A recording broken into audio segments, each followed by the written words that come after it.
just want to really welcome everybody and wish you a very good morning or a good afternoon, depending on where you're actually joining us from. For those who don't know me, my name is Cindy Nicholson. I'm the CEO and founder of Braintree, which is an executive coaching and leadership company. And I'm based here in Sydney, Australia. First of all, I'd like to thank Alison Carthew. She's the head of HR at ICM Australia, and she was the one that really instigated this session. So Braintree and ICM run regular workshops for an incredible team of female leaders, and that includes the UK, Singapore, New Zealand, Australia, maybe Hong Kong, lots and lots.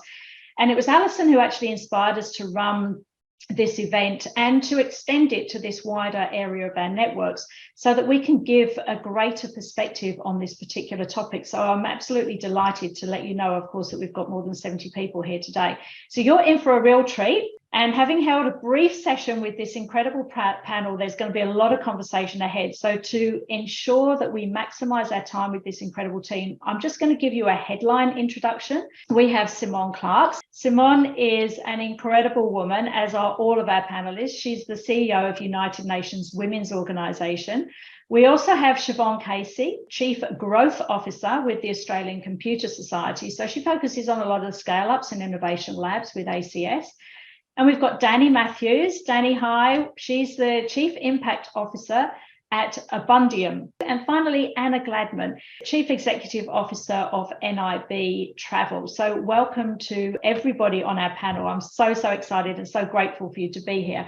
Now, we're really eager to get this conversation started. So help set the conversation off. I wanted to share a very quick summary of the survey that many of you completed ahead of this session. I'm not going to go into all the details about it, but I am going to very quickly share with you the insights that came out of that to start with. And I'm going to send you all the report at the end so you can go through it in your own time and look at some of the details. I just really want to get into the conversation, but just to set the scene, I want to explain that all of our attendees here today are coming from a wide range of industry sectors. So the results of this survey are not actually isolated to any one industry sector, but rather a really broad range. So we've got a great perspective across a broad range of industries. And when we asked if gender equality is an issue for you in your role, more than half of the respondents agreed or strongly agreed that it was an issue for them. And under a third were neutral, and 12 didn't consider gender equality to be an issue for them, which is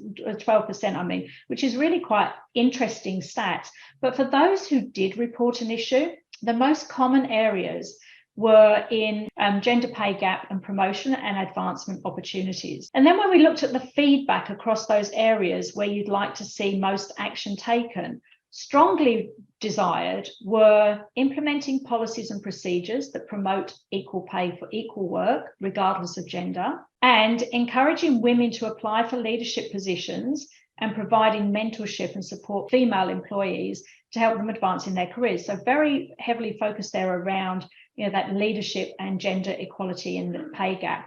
And most desired, so just the next level down, was about creating employee resource groups or affinity groups for women and other underrepresented groups to support and advocate for their needs, and holding regular performance evaluations and providing feedback to help women identify and address any unconscious biases that they might be facing in the workplace. And finally, the most relevant points were at the top level: lack of equal pay for equal work, limited representation of women in leadership roles, and then ranking the same as in equal but lower were unequal distribution of household and caregiving responsibilities, leading to a limited career advancement for women, and gender bias and discrimination in hiring and promotion decisions.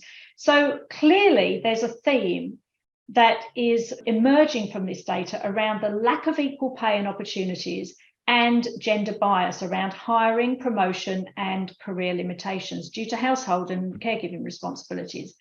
So with that backdrop, I'm going to welcome once again Simone, Dani, Siobhan, and Anna, our panelists today, to say a quick hi, and I invite you to open up the conversation with that backdrop. So we're all too polite when no one wants to jump in first.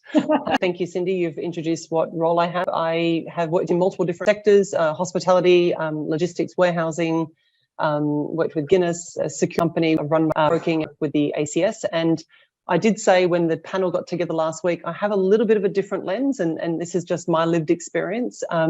I don't see business through a lens of gender, and that doesn't mean that inequity of pay doesn't exist. It doesn't mean that, I do most of the housework at home still, all those sorts of things. But I kind of come at challenges in the perceptive view of, what do I want to achieve and what am I doing to go get it?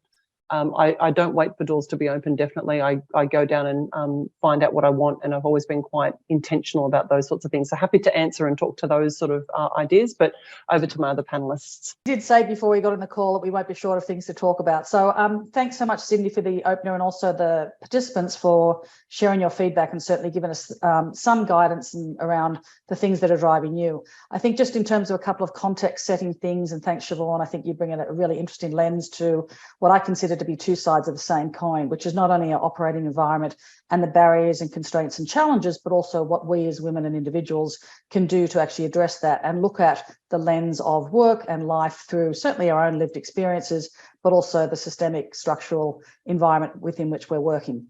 So in terms of just a few boring stats, I think we all know that most recently the WGEA report of last year called out that women at every stage in every age across all sectors that men out-earn women. So I don't think that's a surprising stat, and I don't think that's surprising that it came up in the responses from our participants. One thing I will call out is some of the challenges that we face, and that's really around opportunities for career progression from middle management to upper management to executive level, and lack of representation in the C-suite. So I think we can probably expand on those a little bit more as we talk through it. I think Siobhan and Dani and others on the panel have a really interesting perspective on what are the things that we can do as individuals, but also what can we do within broader coalitions and alliances to really shift the needle for women in this country. But not necessarily, it's not all necessarily just through the gender lens. It's every dimension of us as humans, whether it be caregiving, as mothers, as partners, etc., and those things that either empower us or work against us. So I'm going to just stop there, but I just wanted to give a little bit of context setting from a top level around some of the stats that we face into, but also probably to have a little bit more of a personal deep dive with other panelists and participants to really get a sense of the things that you're seeing, feeling, and responding to on a day-to-day basis. So I'll stop there, and perhaps over to you, Dani. Thanks so much. And hello, everyone. Wanted to say thank you for taking the time out today, and Cindy for creating the space. I'm just in a team offsite, and one of the things we've just been discussing is a company can't outgrow its leaders. So taking time for your own development deserves a pat on the back. I'll be representing here Abundium supports multinational leaders in the ANZ region. And we've got a sisterhood of very powerful and connected female role model managing directors.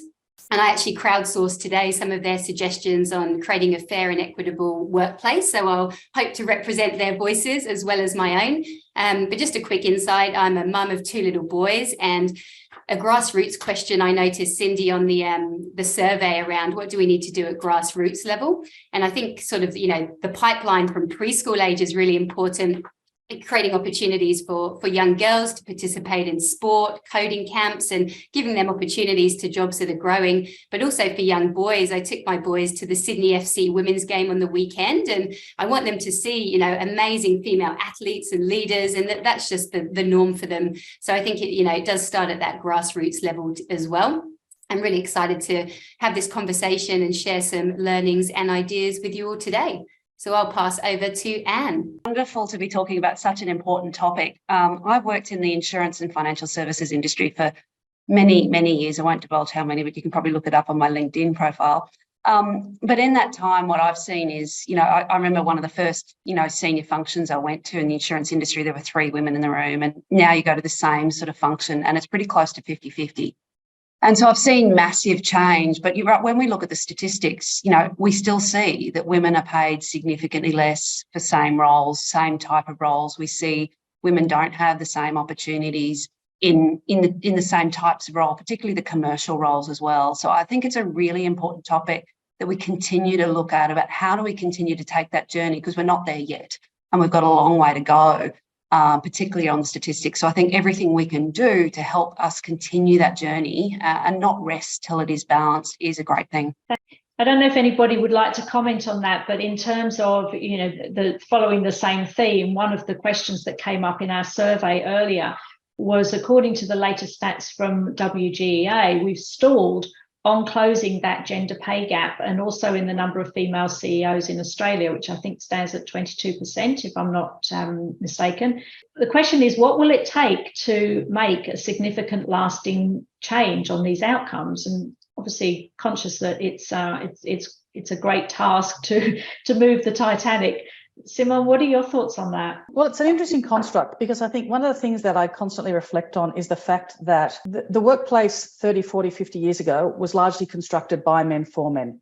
And so over time, we've seen with more women in the workforce that the shape and nature of the workforce, the workplace, is changing and needs to change more. So I like to think of it as an evolution. I realise we're still a long, long way to where we're getting, to where we ideally would like to be. But if we look at things like recruitment, if we look at things of our own bias as women as well, but also look within our own workplaces, we know that we're underrepresented in every aspect of corporate life, in political representation, in leadership more generally. I think that's partly due to the fact that there are more and more women coming into the workforce. So hopefully just by sheer nature of the number of women represented, there'll be more. But I think traditionally there has been a lack of opportunity for women certainly to progress from management, and this is shown out again in other research reports, from management to upper management, and particularly women who work part-time, which is often the case when women are at that mid-career period, for women to progress from a part-time role, so those management and upper management opportunities in part-time roles. So I suppose what I would encourage is that we have, more of a focus on the flexibility. I think COVID's taught us that. Our workplaces are changing, not fast enough. But if we can look at certainly the flexibility that is inherent for working mothers and fathers and required at that mid-career stage, if you just purely take an age or a demographic spectrum, we need more opportunities for career progression for part-time roles and for management to senior roles. So I suppose I'd encourage those of you who are recruiting or applying that we look for those, those more flexible roles for people to be able to step into, but also a willingness by senior leadership to transition some of those roles that are considered they can only be done full-time to part-time or flexible ways of working. And I think that will enable more women to step into those roles. I'm not discounting the fact that, only 18 of top ASX 300 CEOs last year were women. We've still got a long, long way to go. But I think with more women talking about it, pushing the needle, I think Siobhan's got some interesting perspectives on this based on our last conversation, looking at how we can push the envelope and how we can actually address the imbalance. I think some of it is historic, but I also think to a certain extent, women approach career progression differently than men do. And I suppose, that the big call out for me is always to back yourself and step up and apply for those roles, because I think sometimes we also can self-select due to various different reasons, not least of all, personal considerations and or family. So I'll leave it there, and perhaps some of the other panelists I'm going to jump in and second some of those comments. So I'm just going to share a couple of points. When Simone was talking, a few things came to mind. And in my experience, I'm 50, I've had lots of different movements in my career, have had a chance to work with lots of females and men. Passivity versus being proactive in your career is the first point. So sitting back, being passive, the commentary around waiting for the door to be opened, and you hear the other adage of, kick it down. I'm not advocating you kick doors down, but, be really clear about what you think you'd like from a career goal, and then actually being intentional about what does that look like? What does it take to do that? So that'd be the first thing. Know your worth. We hear about people being paid less because I think sometimes in my experience, again, with other colleagues, they go, well, I thought that was a good salary. Do the research, know what salaries are around for that role, and don't be afraid to ask for it. The worst that can happen is they say, well, no, but in 6 months we'll lift you another 10, or in a year's time we'll get you to that salary. But if you never ask, that's never going to help you. When I was looking for different roles at different times, I actually did research on which organizations, and there's lots of awards now and accolades for businesses that are really fantastic about gender parity, gender examples in leadership at executive levels. Pick those businesses. If you think you've got something to contribute, employment is a two-way street. It's not just, I'm going to employ you, I'll pay you a bit of money, and I want as much out of you as I can. It's for you to grow your career. It's to get great experience. It's to achieve your career goals. So pick the businesses or target the businesses that you think can help you on that journey. And From a social dynamic, again, this is my experience. I'm really tired of, news channels and commentary that seems to peg women against women. It's always like a women's competing, the two royal women, don't even know their names, but, Meghan Markle and her sister-in-law, it's always the two of them at each other. Now, that could perhaps be true, but I don't imagine for a minute it is. But we like to have this discourse in media that women are always competing. I don't compete with other women. We're here to get a job done. Let's all work in, have a good time, support each other, and ideally have a laugh. So some points there from me, but over to Dani or Anna. Yeah, thanks, Siobhan, and definitely back yourself. Love that. Something that's been a staple part of my career. And I might just touch on Rose's question I saw in the chat. How do the stats relating to the number of women in C-suite positions look when we consider the percentage who identify they want to reach their level? And I was actually having a chat with my executive coach around this, who runs a Coaching for Purpose program, and just how success is different for everyone. There's an individual definition of success. And for some women, an ASX C-suite role is not what they're after. But we were just with Global Sisters, an amazing not-for-profit, if you haven't checked them out, helping create economic opportunities for migrant women in Australia. And micro businesses, the percentage of females leading them is really sort of skyrocketing. I know in our not-for-profit community, there's a lot of female leaders. And I think that is important. As Simone said, a lot of the typical, I think the ASX roles have been set up by a system mainly by men for men, and we need to sort of reform the system and flex for success and create some real systemic change there. To your question, Cindy, on what can we be doing, I put this in our sisterhood WhatsApp chat today, and a few of the things that came out were transparency in salary packages. And I know there've been changes to the Fair Work Act, so I think that's going in the right direction there. Blind applications in the first round. I think just giving everyone an equal opportunity to get to that interview stage, no matter of your gender, ethnicity, there's lots of different aspects that we could look at there. Also role modeling, which I think is so important. We need to make female leaders rock stars, like Nikki from Unilever. Last year, she had a killer year, CEO Magazine of the Year. She did a TED talk on love as a new corporate currency. She led Unilever to a B Corp. Like, they need to be the people we're really celebrating out there. And also anonymous surveys where we can get real feedback from women in institutions and sort of act on it. So they were just a few thoughts as well. That Anne, would love to hear anything from your perspective. Yeah, sure. Look, I think Rose's question around people who want to identify as wanting to reach those levels is an interesting question in itself, because I think that what you think you might want in 20 might be different to what you think you want in 30. And without those role models or someone actually guiding to what the reality of the situation is in those sort of higher levels, people might not know what they really do want. And I think that sort of talks a little bit to some of our unconscious bias, that there is possibly the belief that getting to senior roles means you have to compromise and maybe over-compromise, but maybe that's not the case if you think about different ways of achieving outcomes. And so I think it's not just in the unconscious bias that we've got in different organisations that is thinking of people in certain ways, but it might even be ourselves as to what we think our opportunities are. I think that's where it's really important that we do celebrate those role models. We do celebrate making sure that we've got support groups and networks so that people can actually see what is possible, because, it's very difficult to picture certain things without actually having those role models in place and the support networks around opening people's eyes up to different ideas, different options, and what is available to them. Those are really good points, Anna. And one of the things that was sort of coming up for me while you were talking about that, and with what Dani just said, so we've got these really inspirational women who are in leading positions, and they can have an influence on their culture across the organisation and how that impacts women. But it's really interesting about how that culture is set from that top level down. So it really does, as they say, the fish rots from the head.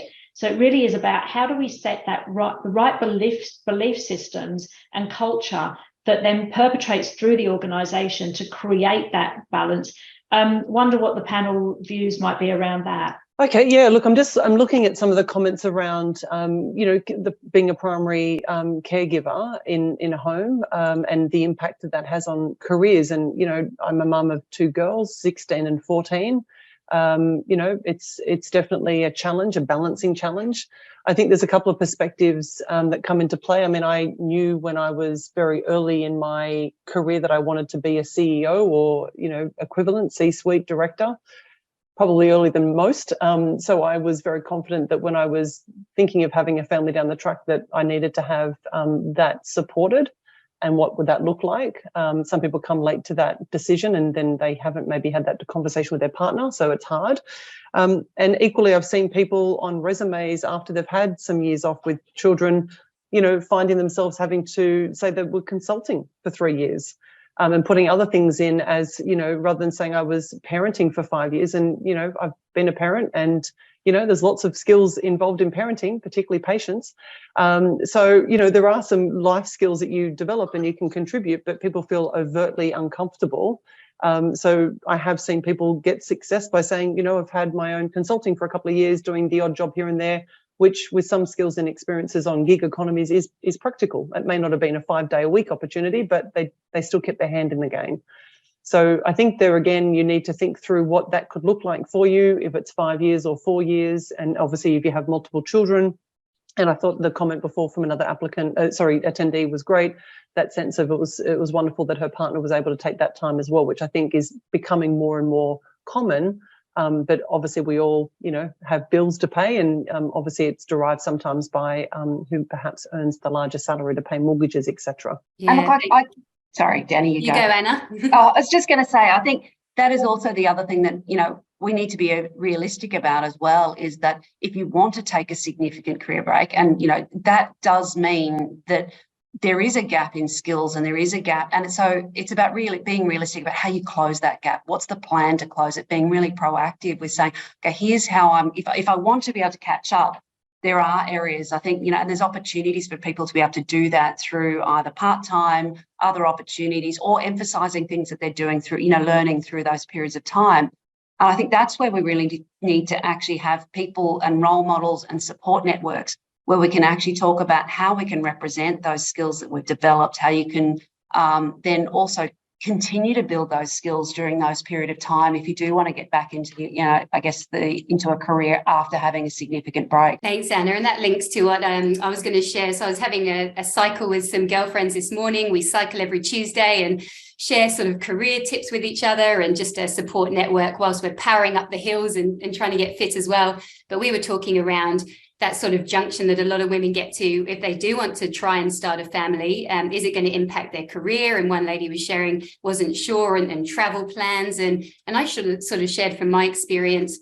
I love the phrase, when given a choice, take both, which I know Peter Diamandis talks about a lot. And we talk at Abundium about yes and a mind frame of abundance. You can be a great mum and have a great career. And as Anna said, how can you use that time to skill up? Like I found just keeping my network alive during some maternity leave. I'd go and catch up with some people and bring my baby along, and we had a great time. And it sort of built a new part of the relationship and upskilling as well, because I found, there was a lot of time when my little boys were sleeping and I could listen to a podcast and keep connected to what was happening out there.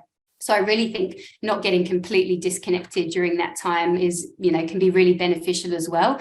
And and when given a choice, take both. I think, life's too short to not be able to achieve all that we want to. You just got to get creative about how you do it as well. Simone, any thoughts from you? I just want to throw in perhaps a slightly different perspective, because I think we've been talking about sort of fairly traditional, for want of a better word, career trajectories in terms of a corporate environment. And I suppose what I wanted to throw some highlights into is just the role of female entrepreneurs and female startups, because we are seeing an increasing number of women who are really defining their own path, their own career. And I think, Dani, you've probably got first-hand experience of that, as well as many of the other panelists. So I'm also interested in looking at that and maybe having a conversation around that, because we are seeing more women step up and choose their future in terms of what type of work they want to do, a business they want to lead. Conversely, we know that venture capital for female-led enterprises is at 4%, which is really super minimal, particularly in tech and emerging sectors. So I'm interested maybe from the panel just to hear some of your thoughts around, some of these amazing emerging entrepreneurs as well that aren't in a traditional, say, corporate structure, and what perhaps you've observed some of their keys to success might be for any of the participants that are looking at self-driven business opportunities or entrepreneurship? I'll jump in there. As a director of 3 innovation spaces for the last 3 years. So your stats are right, Sim. Predominantly it's very, very skewed to male in the entrepreneurship world. Very few women, and it's dire, the statistics when it comes to capital raising.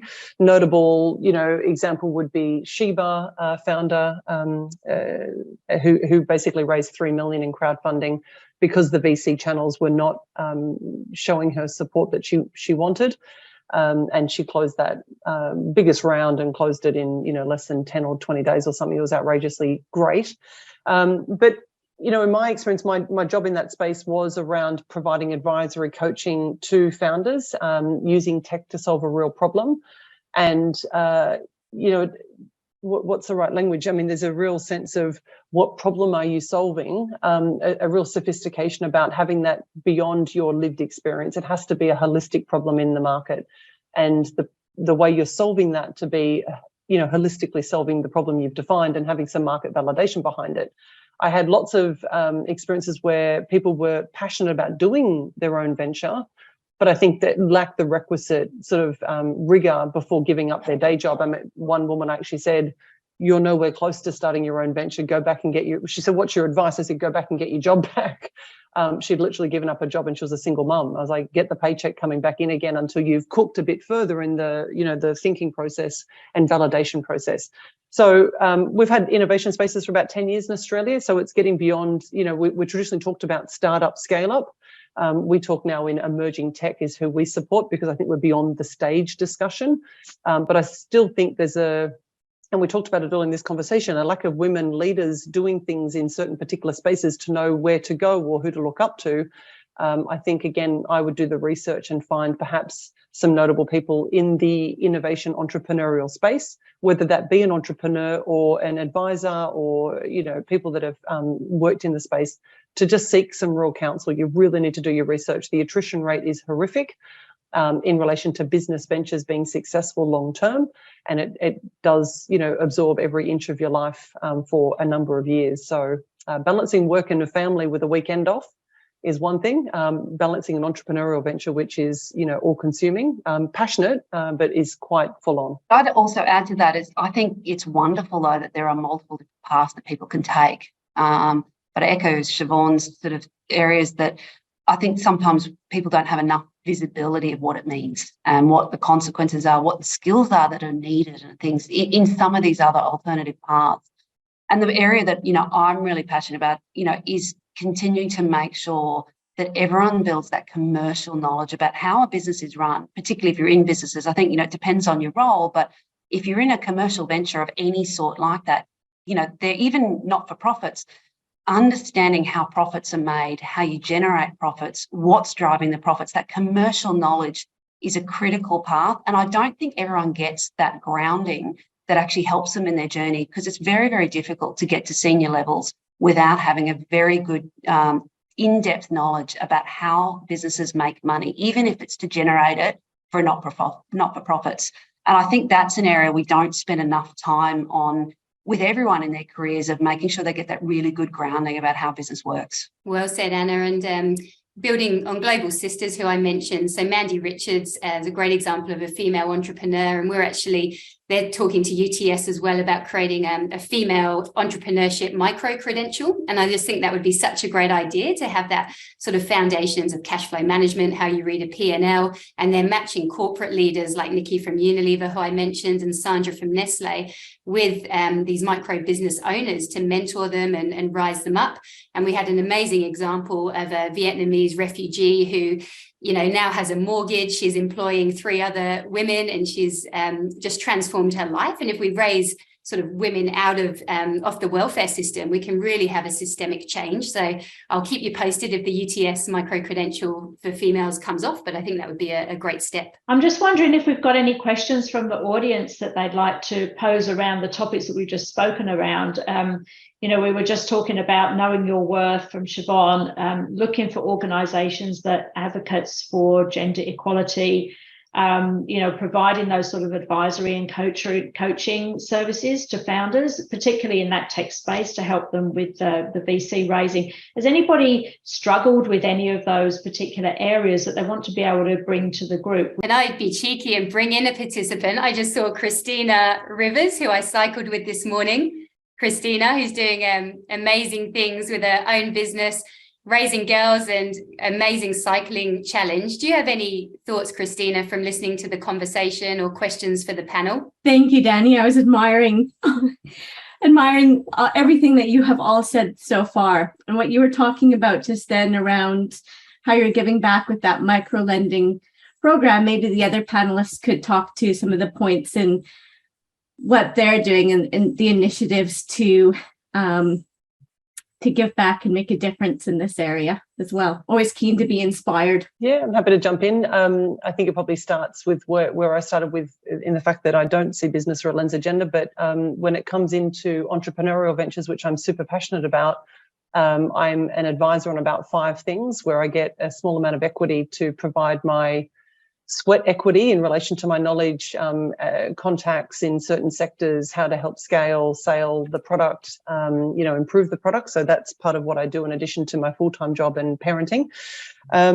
From females in business, I've definitely got a very strong view on backing yourself, which I think comes across perhaps, but I've had different friends at different times in their career.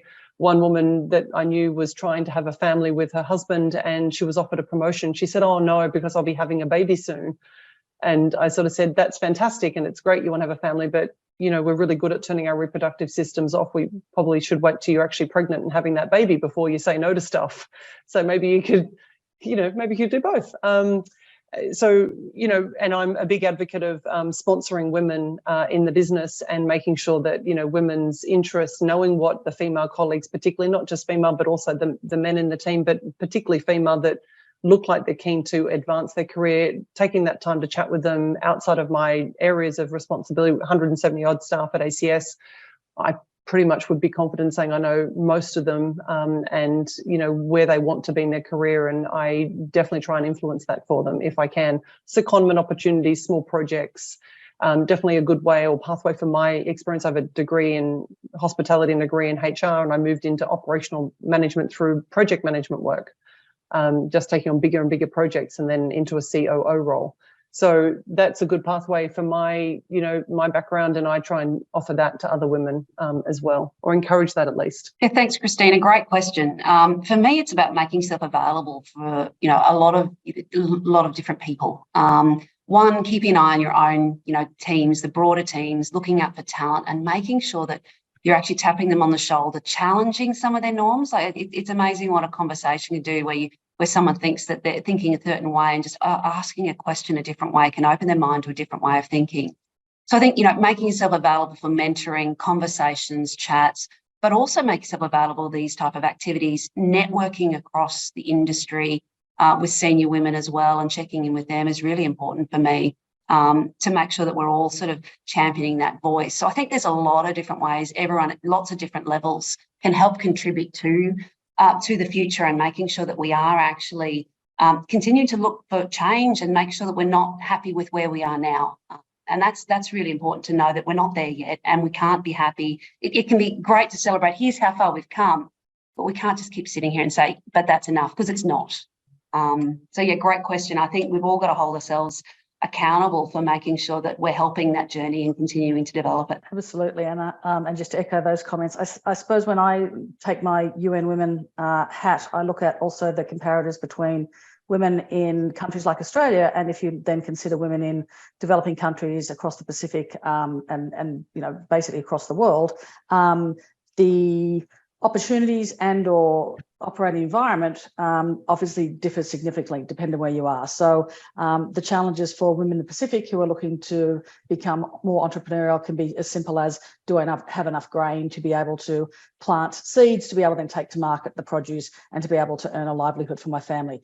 It's the same predicament, it's just in a different context, and I think we all share, unfortunately, universally, those barriers to advancement and or where things can undermine you without necessarily you having control. I think we make this assumption that we're able to control all these external factors.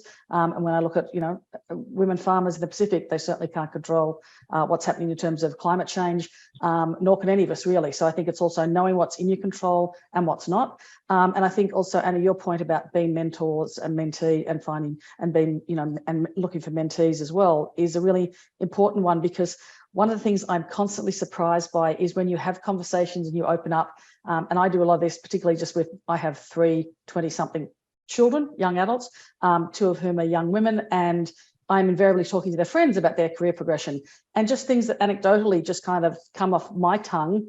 You can see sometimes that it gives them pause for reflection and thought. So never underestimate the value of what you can share. And a lot of the time I think, well, what have I got that I can help, younger generation or others, or how can I act as a mentor? And I think sometimes we actually undervalue the advice and the mentorship that we can give to others. So I think that making yourself available is a really important thing to your teams, to family, to friends, to those who are seeking guidance. So I think that is a really important thing, and just really being able to have these conversations, because I can guarantee you we weren't having these conversations 20, 25 years ago when I first started. Actually, it might have been 30 years ago if I'm real. Anyway, that's a bit of a moment. So in the start of my career, I remember very early on in my career, even to be able to secure I'd had my first child, and I was able to secure a role as a media manager part-time for UNICEF back then. For me, that was almost unheard of. For women, that was almost unheard of back in the sort of late 80s, early 90s. So just being able to avail yourselves of those opportunities and, as someone else said, know your worth, and also lean into and explore different opportunities. I think sometimes we take a very linear path, and there's often lots of different ways you can make a difference. And you can do that at home, in your workplace, supporting not-for-profits, being part of a not-for-profit. But I think, change can come from wherever you are if we're open to it. And I really, applaud the conversation around, this sisterhood of like-minded women, holding each other up and giving support and lifting, the whole level of capability and knowledge is really, really important. And I think that's one of the things that I think women do exceptionally well, and we don't probably do it as much as we could. But, we're always also balancing lots of other things. So I think that sharing that knowledge and practice is really important as well. And you can have an impact wherever you are in whatever sector or industry. So I think that's really important not to forget. And, the non-competition clause that all women should have in their mantra. I love that. And just adding on the not-for-profit, Christina, you might like this idea as well. My CEO's wife on the weekend, she's going into her 50th year, and she said, I don't need any more material possessions. So instead, she partnered with the Aminata Maternal Foundation, who some of you may know. And Aminata came to their house. There was about 100 people here, had a panel, and instead of any gifts, it was like, let's donate to help tackle infant mortality in Sierra Leone, which has the highest rates in the world. Aminata was signing her books and getting lots of people were offering their time and expertise to help her. And I just thought, if all of us did that for our birthdays this year with a great not-for-profit, what impact could we have instead of collecting, more things that we probably don't need? So I just love that little example of how we can give forward as well. Yeah, Dani, that's so important. I'm only going to throw a quick thing in. I recently got married, and we were in the same position. We didn't need for anything. And we have a program that we set up as a not-for-profit called the International Oyster Program. And it's about helping young people, females, to understand the opportunities across the network of professions and careers. So we actually interview people who are already in successful or just in a profession. They might be management consultants, vets, lawyers, cybersecurity experts, and we do a short interview, and then we make that available through different platforms, and it goes out to 40,000 plus schools and universities across Australia, and that's all not-for-profit. So what we did was we said to people, rather than giving us any gifts, we'd rather you make a contribution to that fund so that we can continue to do our work in helping those women. So kind of coming back to that whole network and opportunities to support one another. There are so many pockets and ideas and opportunities that we can actually all play a role in. And, after this, if anybody's interested, I know one of the questions in the network group, in the session, the survey was, how can we help this group through network connections? And I think, all the questions that are posed, if anybody in the audience has an answer or a suggestion, then let's see how we bring that together. Let's see how we can increase the power amongst this group to really help one another. And I think, it's also just coming back to those points that you were making, Simone, before, and Siobhan. I know Siobhan has been very, very headstrong in how she's really managed her career, as have our other panelists.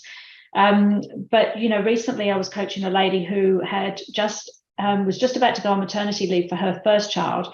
And what she wanted to do was get herself prepared so that when she returned after work, she could take on the director role that she was aspiring to go for.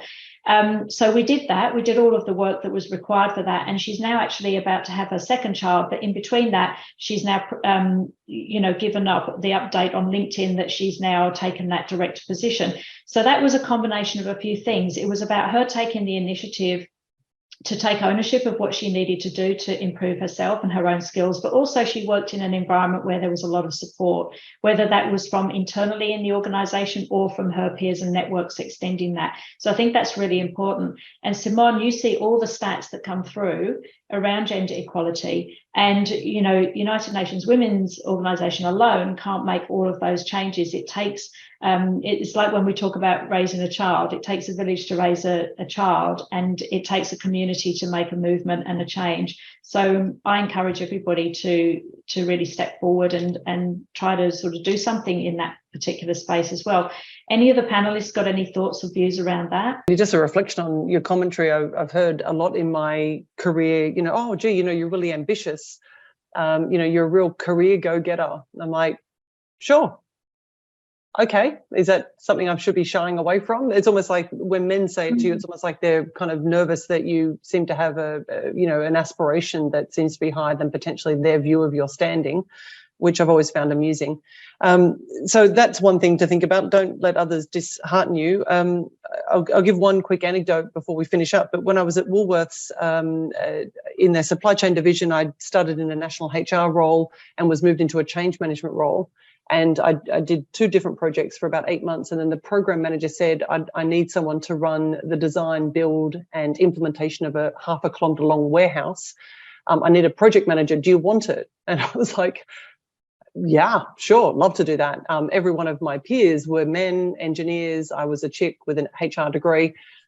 So I did say, look, could we at least, do an internal advert for a week so anyone else feels that they've got the capacity to go for that job? That would be great. I think just be, great to have some parity and fairness. He said, I don't have time. Do you want the job or don't you? And I said, okay, it's a yes, I'm in. And for 3 months, like I expected, there was, snickering in the hallway about how was I possibly selected. And I just knew I had to keep my head down and demonstrate my competence in achieving the outcomes, which obviously I did over time. But, absolute pushing the proverbial uphill because of the assumptions that as a chick getting a role that evidently clearly my peers didn't think I was qualified for because I didn't have an engineering degree. So it's some of those weights and pressures that you need to wade through, and you just need to acknowledge that it's someone else's perception. You can't do anything about it unless get your job done. So head down, get your job done, and you'll come out the other end well. Love that, Siobhan. And on the subject of gratitude, I'm not sure if anyone follows any of Abby Wambach's stuff, who was a retired US soccer player, but she talks about having ambition and gratitude, and that sometimes as female leaders, we can just be so grateful for every opportunity and lose a bit of that ambition. And I love that duality, again, to yes, and let's have ambition and also be, grateful. And I think, females have a natural humility. We haven't really talked about imposter syndrome, but I always think most people have it who I've come across with. Let's lean into it, use it as a strength and feel a little bit of the fear, but do it anyway, because I've found life begins outside your comfort zone. And by being bold, like you've shown, Siobhan, putting your hand up for opportunities, saying yes to wild cards, like I've ended up in some very interesting, fun situations just by being open to the universe. So I think, having that ambition and like I found a daily gratitude practice has just been amazing as part of my rhythm too. So I love that point. On your comment, Siobhan, about, that not every role is going to be equal or fair, right? I mean, people, it's time-bound, other bits and pieces. So I think, if you're in a great position, and even if you think it's lucky, I think it's also embracing those chances, embracing those times where, you know, things do go your way. That doesn't mean you can't create your own path, and I think you have to have that. But every now and again, there's something left field that comes your way. And I've had a couple of those where you get a tap on the shoulder saying, do you want to consider this? And, you know, you really got to embrace those opportunities. There can be the temptation to go, oh, is that the right thing for me? Or have I got the right skills? But if someone else is trusting you that, I mean, then it's really up to you to embrace that and then figure out how, you know, how am I going to build the skills where I've got gaps? What's the plan? How am I going to be strategic and think through how do I do this well? So I think, you know, we've got to be really careful that we don't just feel that we were lucky or that, oh, I'm not deserving of that opportunity, right? Someone believes you are. So there is you know, we need to take those chances. And I think, you know, the more you've got a support network around you, the more that people can help you with those as well. Yeah, and often, and people believe in you more than you believe in yourself. And so, you know, embracing those opportunities, like Dani said, when you've got a choice, take both. So jumping in, boots and all, don't be scared. Just step into the space and embrace it. I think that's a really important point. I'm conscious that we're sort of starting to draw towards an end, and I'd really love to, just before we wrap up, I'd love to ask our panelists if there was one piece of advice that you could give to our audience today, what would that be? I might go first if that's since I'm here. I mean, for me, it's time. You don't have time for everything, and you're going to have to make compromises. Yeah. And it's making the right choices with that time. You know, one of the best pieces of advice that someone told me at a point in time was you don't need to rescue other people all the time, because I was finding myself spending time on other people's problems because I didn't want things to fall over.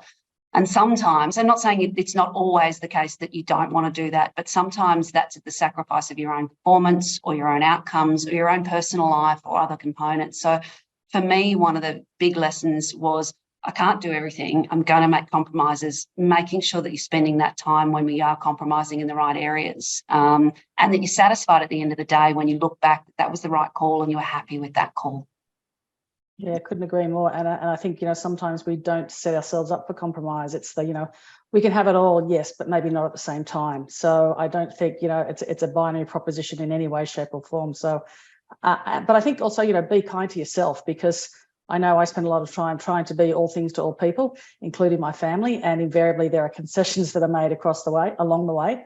And sometimes you just got to say, my enough is enough, and don't kill yourself in the process, because women have a tendency to overload themselves, take on, you know, a lot and try to be all things to all people. So my advice is be kind to yourself and give yourself some space, because when you are running at 100 miles an hour all the time, something's got to give. So you can have it all, maybe just not at the same time. I love that. And I try and have a self-care treat every week, which my husband laughs at, but I'm like, no, it's important, whether that be a massage or something, because I think we've got to be kind to ourselves.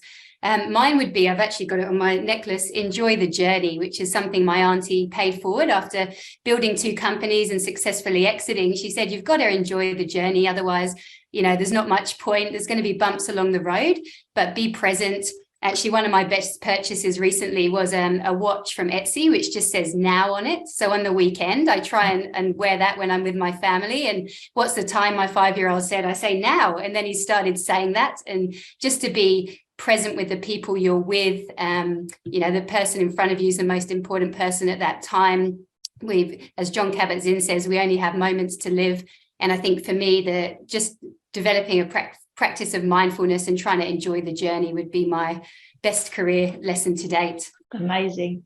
And I'll finish off, and mine is couched with, I will self-disclose, I survived ovarian cancer about 12 years ago. So my comment around saying yes to opportunities is not to go out and flog yourself and kill yourself because, you know, women bend over, work really hard and do home duties, but be curious and do fun stuff, because you get one kind of passage and you'll always regret the stuff that you didn't do, not the safe job that you kind of do every day and kind of half like or half, you know, dislike. So be audacious, be a bit bold, you know, have imposter syndrome. I've had it all my life, because you stretch yourself, you know, you take on big chunky jobs and go, oh, I had no idea I'm going to do this. And then you work it out as you get there.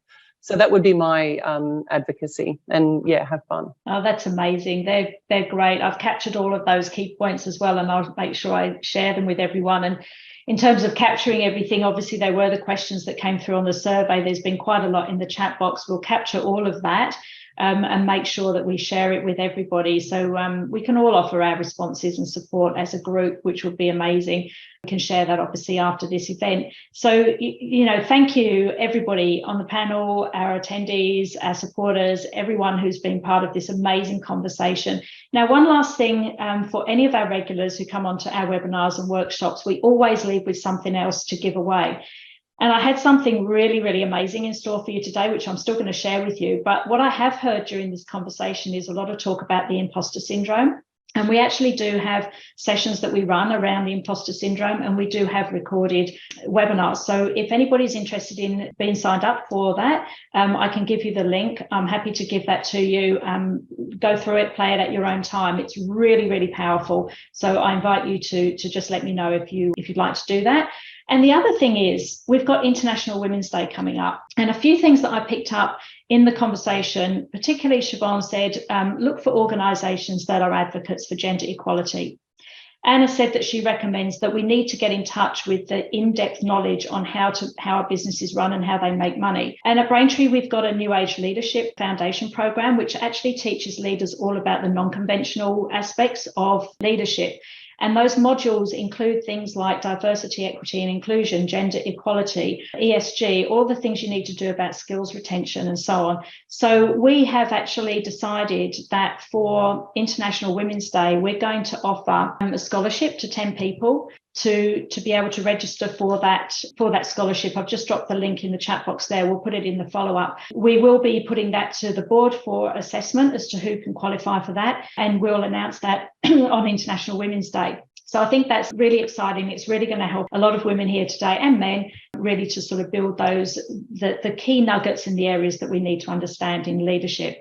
So with that said, I really, from the bottom of my heart, really want to thank Siobhan, Anna, Simone, Dani for joining us today and for giving us these insights, which have been so incredibly valuable for everybody who's joined today. Thank you so much for your time. And obviously from Alison at ICM, thank you for helping to instigate this. And I wish you all a very, very happy afternoon, and we look forward to seeing you again soon. Please join me in thanking the panel. Thanks for having us. Everyone. Thanks everyone. Organizing, Cindy. Thanks, Cindy. Thanks everybody.